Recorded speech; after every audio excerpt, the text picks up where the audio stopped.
Everyone, फिर से आप लोगों के सामने हाजिर हो गया हूँ एक कहानी के साथ। आज का कहानी मैं शुरू करूँ इससे पहले मैं बता दूँ, आज की कहानी में होता यूँ है, एक लड़का जो अभी अभी जवानी में कदम रखा है, यानी नौजवान लड़का है।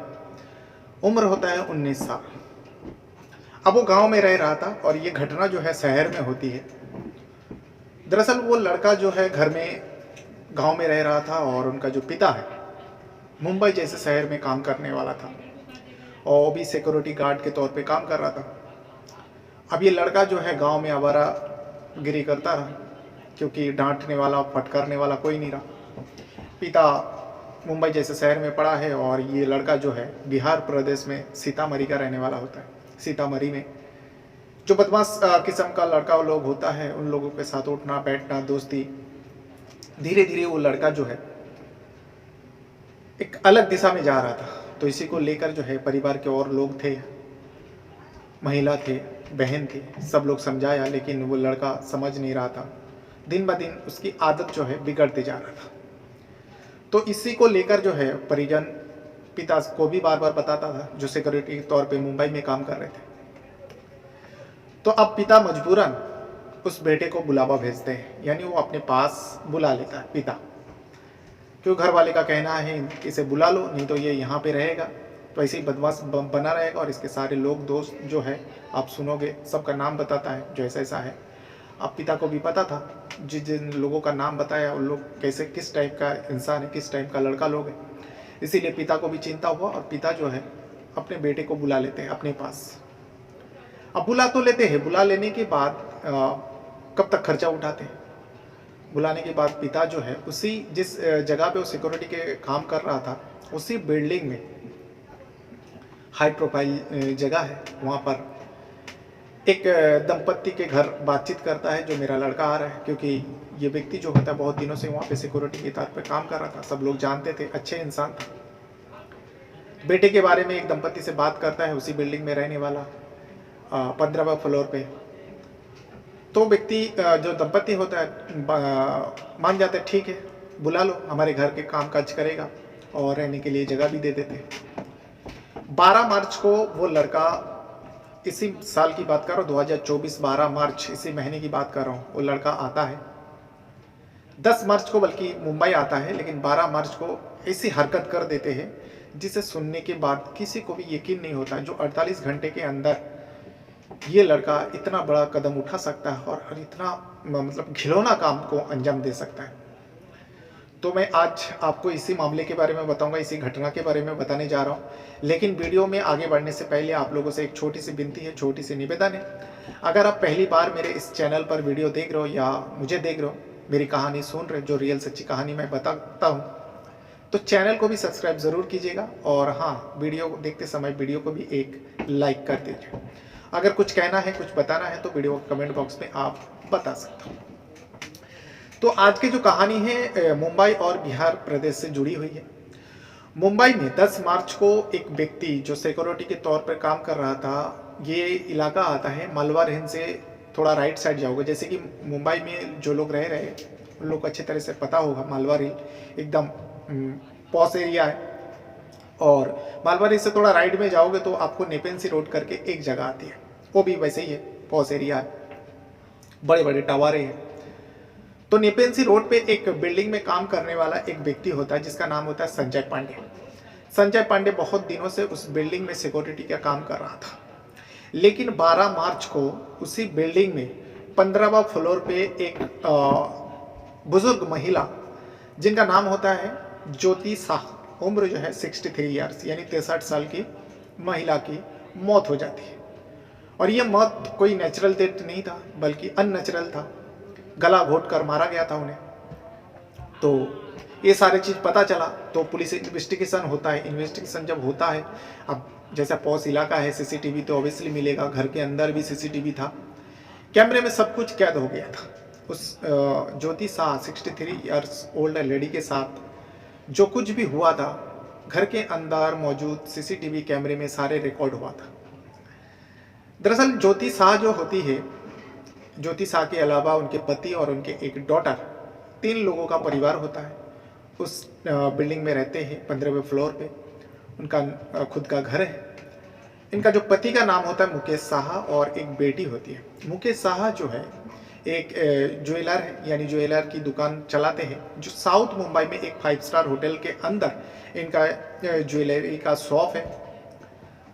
तो पिता और यानी मुकेश साहा और उनका बेटी दोनों रोज शॉप में जाया करती है और उस फ्लैट में जो रह जाती है ज्योति साहा। अब रोज की तरफ सब कुछ हो रहा था, लेकिन मंगलवार दिन था, मंगलवार, और तारीख थी 12 मार्च 2024 को ज्योति साहा और मुकेश साहा की जो डॉटर है, बेटी जो है, उसी मुकेश साहा के साथ दक्षिण मुंबई में जैसे ज्वेलरी के दुकान में 5 स्टार होटल में दोपहर के वक्त अपनी माँ को फ़ोन करती है। रोज़ बात करती है, दोपहर के वक्त फ़ोन करती है, लेकिन माँ फ़ोन नहीं उठा रही थी। तो थोड़ा चिंतित हुआ। उसके बाद पापा को बताया, यानी मुकेश साहा को बताया, जो माँ को बार बार फ़ोन कर रही हो, माँ उठा नहीं रही है। मुकेश साहा भी कई मरतबा फ़ोन करता है तो फ़ोन नहीं रिसीव हो रहा था, घंटी पूरा हो रहा था, यानी बेल पूरी जा रहा था। अब दोनों चिंतित, यहाँ पिता और जो पति मुकेश साहा और बेटी दोनों चिंतित। बुजुर्ग माँ है और इतनी भी क्या गहरी नींद में सो गई, दोपहर की वक्त है, करीब 2-2:30 बजे तक फ़ोन कर रही है, फ़ोन क्यों नहीं उठा रहा। तो इसी बीच घर में काम करने वाला 3 व्यक्ति रहते थे उस घर में, लेकिन जैसे होता है ना हाई प्रोफाइल लोगों का, घर में काम करने वाला 3 नौकर भी था। उसमें से 2 नौकर जो है सुबह आते हैं, सुबह का काम करते हैं, दोपहर में घर चले जाते वो अपने अपने, फिर शाम को आते रात का काम कर लेते हैं और फिर शाम को चले जाते। लेकिन एक नौकर हमेशा उस फ्लैट में ही रहते थे।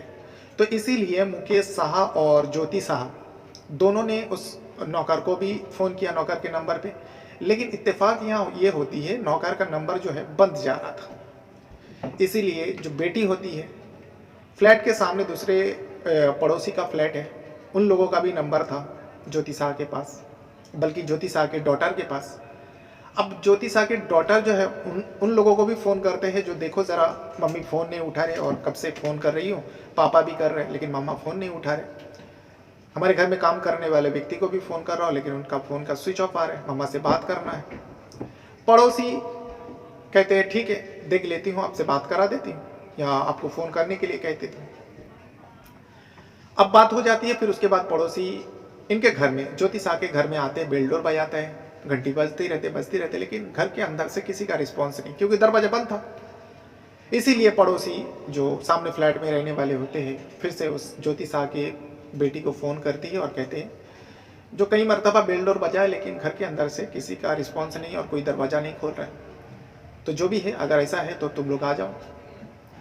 तो वहाँ से भागे भागे मुकेश साहा और मुकेश साहा की बेटी यानी ज्योति साहा की बेटी भागते हुए दक्षिण मुंबई से सीधा उस नेपेंसी रोड पहुँचते हैं अपने फ्लैट में। अब जब जाते हैं तो इन लोग भी बेल डोर बजाते हैं, लेकिन बेल डोर से कोई रिस्पॉन्स नहीं। देखते देखते सामने फ्लैट वाले भी पूरा आ जाते लोग, और जितने भी सिक्योरिटी है सबको धीरे धीरे पता चलता है। किसी ने जो की बनाने वाला होता है, चाबी बनाने वाला व्यक्ति होता है, उन्हें भी बुला लेते हैं। फिर दरवाज़ा खोला जाता है, दरवाज़ा खोल के अंदर एंट्री होती है। जैसे ही अंदर एंट्री होता है, जो ज्योति साहा का जो बेडरूम होती है, ज्योति साहा और मुकेश जिस बेडरूम में वो लोग जिस कमरे में सोते थे, उस कमरे में जाते हैं तो देखती है ज्योति साहा की बेटी जो है, देखती है माँ लेटी हुई है, लेकिन इस तरीके से लेटी हुई है तो ऐसा देख के संदीप लगा, इतना रिंग हुआ, फ़ोन पास में ही रखा हुआ है, माँ फ़ोन नहीं उठाए, तो अपने माँ को हिलाती है। हिलाने के बाद ज्योति साहा की जो बेटी है उनके चीखे निकल जाते हैं। मुकेश साहा भी दौड़ के जाते हैं तो जाकर देखता है कि ज्योति साहा की मौत हो चुकी थी। फिर भी आसपास के लोग जो भी जैसे थे, सामने फ्लैट के लोग और सिक्योरिटी लोग, फ़ौरन जो है इमरजेंसी में उन्हें ब्रिज कैंडी में एक हॉस्पिटल है वहाँ पे लेकर जाता है, उनका इलाज कराते हैं। लेकिन डॉक्टर देखते ही इलाज कराने के लिए लेके जा रहे थे, हो सकता है बेहोश हो गई, कुछ हुआ हो, लेकिन डॉक्टर देखते ही चेकअप करते हैं और चेकअप करने के बाद बताते हैं जो इनकी मौत हो गई, इनको लाने से पहले इनका मौत हो चुका है। अब डॉक्टर को भी लगा जो ये नेचुरल डेथ नहीं है, अननेचुरल है, क्योंकि उस ज्योति साहा बुजुर्ग इंसान की गले में आपको एक तस्वीर दिख रहा होगा, यही है ज्योति साहा, और उनके बाजू में जो है एक नौकर है, आगे जाके मैं आपको बताता हूँ। तो अब ज्योति साहा के गले में जो है कुछ निशान देखते हैं डॉक्टर, तो डॉक्टर को संदेह होता, पोस्टमार्टम के लिए कार्रवाई हो जाती, पोस्टमार्टम के लिए कहा जाता है। पोस्टमार्टम होती है, पुलिस केस बन जाती है और पुलिस आती है, तफ्तीश करने लगते हैं और घर के बारे में सब कुछ मुकेश साहब बताते हैं जो ऐसा ऐसा हुआ है। हमारे घर में एक नौकर है जो 24 घंटा रहता है, अभी 2 ही दिन हुआ है ज्वाइन हुआ है, वो भी गायब है घर से। और हम लोग सीसीटीवी चेक किया तो जिस टाइम मेरी पत्नी घर पर बेडरूम में थी, वो नौकर जो है मेरी पत्नी के बेडरूम में जाते हैं और 10 मिनट बाद वो कंधे पे बैग टांगे हुए घर से निकल जाते हैं। इस सीसीटीवी में फुटेज में साफ पता चला, पुलिस ने भी देखा। अब उस नौकर के बारे में पता करते हैं जो कौन है, तो आसानी से इस नौकर का पता चल जाता है। नौकर जो होता है कन्हैया कुमार पंडित। अब इसीलिए पता चल जाता है क्योंकि कन्हैया कुमार पंडित का जो पिता है उसी बिल्डिंग में, उसी टावर में सिक्योरिटी के तौर पर बहुत दिनों से काम कर रहा है। ये जो आपको 3 तस्वीर दिख रहे हैं, एक तो ज्योति शाह है जो कन्हैया कुमार पंडित होता है नौकर, और जो साइड में है उन्हीं का पिता जिनका नाम होता है संजय पंडित। अब संजय पंडित ने इस कन्हैया कुमार अपने बेटे को इस दंपत्ति के पास काम पे लगवाया था। फिर पुलिस वाले फौरन जो है संजय पंडित के पास जाते हैं और पूछताछ करते हैं, क्योंकि कई मरतबा उस कन्हैया कुमार को फ़ोन लगाया गया। तब तक संजय पंडित को कुछ भी नहीं पता था। हाँ, लेकिन इतना पता चला जो उस फ्लैट में कुछ ना कुछ हुआ है, जो कोई बीमार पड़ा है, उन्हें लेके डॉक्टर के पास गए, एम्बुलेंस आए, तो एक हड़कंप जैसा मचा हुआ था। तब संजय पंडित से पूछता है पुलिस वाले, जो तुम्हारा बेटा कहाँ है कन्हैया कुमार? तो कहने लगे मुझे नहीं पता, उस फ्लैट में ही तो वो रहता है। तो कहते उनका फ़ोन भी बंद आ रहा है, उनको कई मरतबा फ़ोन किया गया, स्विच ऑफ आ रहा है, सच सच बताओ। तो इसमें संजय पंडित को बाकी कुछ नहीं पता था। संजय पंडित जो है बहुत दिनों से वहाँ पे एक सिक्योरिटी के तौर पर काम करे, सारे लोग जानते थे, उनका स्वभाव भी जानते थे जो ये व्यक्ति ऐसा नहीं है, लेकिन इनके बेटे के बारे में कुछ नहीं पता। तब जो है संजय पंडित को पुलिस हिरासत में, मालवार हिल पुलिस जो पहाड़ी चोटी पे है, जो लोग मुंबई जाते होंगे उन लोग को पता है, तो वहाँ पे लेके पहुँचते हैं और वहाँ पे जाके उससे पूछताछ करता है। जब पूछताछ हो रहा था, संजय पंडित का मोबाइल भी पुलिस वाले ने कब्जे में ले लिया था, क्योंकि उनका बेटे का नंबर से पुलिस वाले को लग रहा था जो इसे कांटेक्ट करेगा ज़रूर। कुछ ही पलों में संजय पंडित के मोबाइल पे घंटी बजने लगती है, रिंग होने लगती है। तब जो है पुलिस वाले उस कॉल को रिसीव करने के लिए संजय पंडित को ही कहते हैं, जो रिसीव करो कौन है, अननोन नंबर था। संजय पंडित हेलो करता है, लाउड स्पीकर पे बात हो रहे थे, पुलिस वाले सारे इर्द गिर्द बैठा हुआ था। जैसे पुलिस वाले ने समझाया था उसी तरीके से संजय पंडित बात करता है, और वो सामने वाला व्यक्ति जो है अननोन नंबर से कॉल करने वाला कोई और नहीं, संजय पंडित का बेटा कन्हैया कुमार पंडित होता है। अब संजय पूछता है क्या हुआ, कहाँ है तू? तो कन्हैया कुमार कहने लगा पापा मैं गाँव जा रहा हूँ। अब संजय पंडित कहता है गाँव जा रहा है, तूने मुझे बताया भी नहीं, और तो 2 दिन हुआ है आया है मुंबई में, क्योंकि ये 10 तारीख को ही आया था, 10 मार्च को मुंबई में उसे बुलाया गया था संजय पंडित ने, और तू 2 ही दिन में गांव जा रहा है, तूने मुझे बताया नहीं। तो उसमें कन्हैया कुमार पंडित कहता है जो मेरा दिल नहीं लग रहा था, मैं आपको बताता तो आप मुझे जाने नहीं देता, इसीलिए मैं चुपके से जा रहा हूँ, और अभी मैं नासिक स्टेशन पे आ गया। यानी जिस ट्रेन में बिहार जाने के लिए, सीतामढ़ी जाने के लिए जिस ट्रेन में बैठा हुआ था, तो उस ट्रेन के बारे में भी बताता है जो मैं नासिक पहुंच गया हूं, अब मैं गांव जा रहा हूं, इतना बता देते हैं। अभी ये सब सुनने के बाद, अब ये सारे चीज जब संजय कुमार पंडित को बताया, संजय पंडित को बेटे ने बताया कन्हैया कुमार पंडित ने, तो फौरन जो है पुलिस उस अननोन नंबर को ट्रैकिंग में डालते हैं और लोकेशन पता करने की कोशिश करता है।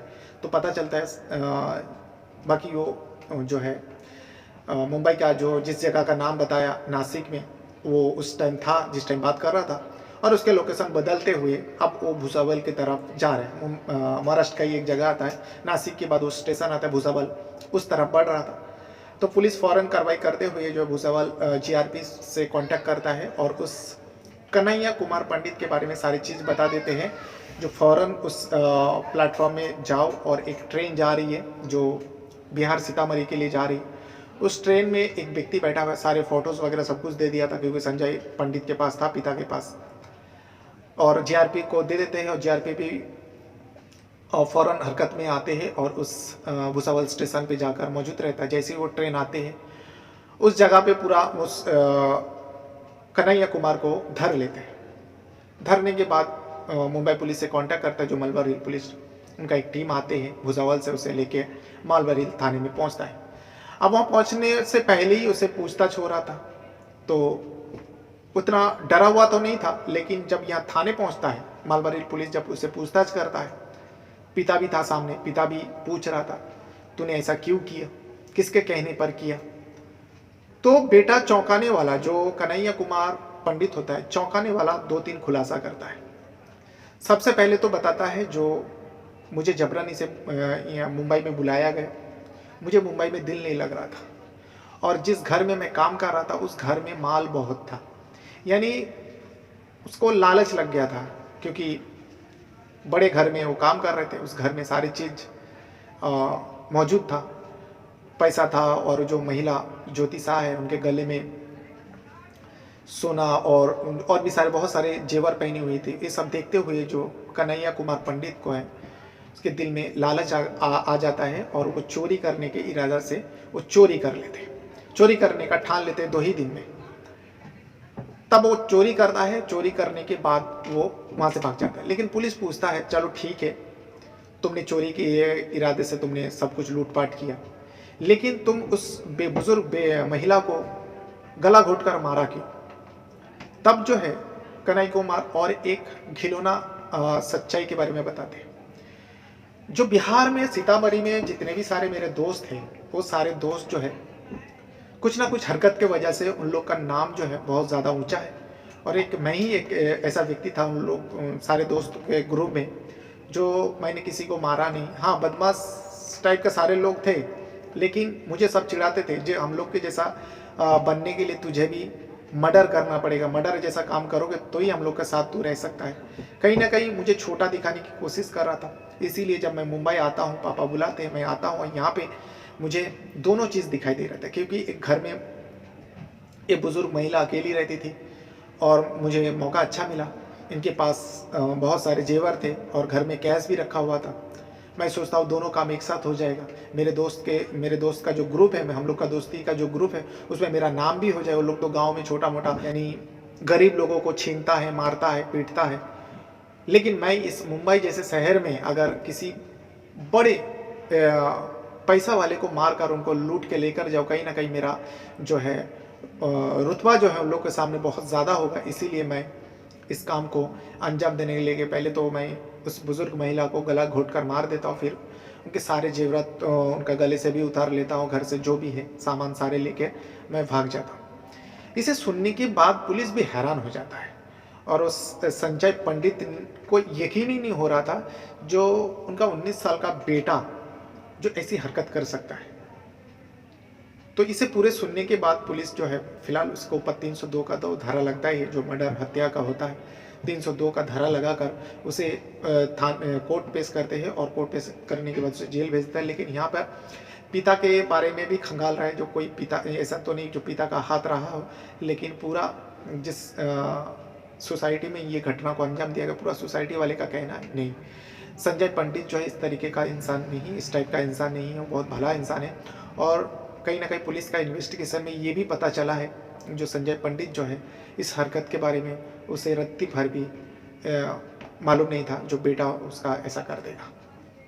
बहरहाल ये था वो सच्चाई जो मुंबई के नेपेंसी रोड का घटना थी, जो 12 मार्च 2024 यानी इसी महीने का इसी साल का घटना है जो अंजाम दिया गया था।